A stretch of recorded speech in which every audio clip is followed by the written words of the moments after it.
2艘海巡船艇全速前进，目标是前方这艘中国籍渔船“大喇喇”出现在我国海域捕捞渔获。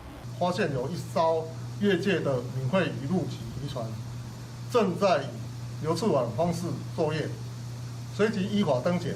这艘中国籍渔船亲门踏户越界捕鱼。 他们是2号深夜从中国福建省大山楂港出发，非法越界，在彰化方院外海被发现。海巡队获报派遣巡防艇前往，疫情紧绷，面对中国船只不能松懈，海巡队员穿着防护衣登船搜索，船上含船长共6人，全被带回台中港，船上3公斤渔获依法海抛。只是发现张姓船长有轻微咳嗽症状 ，PCR 快筛检测。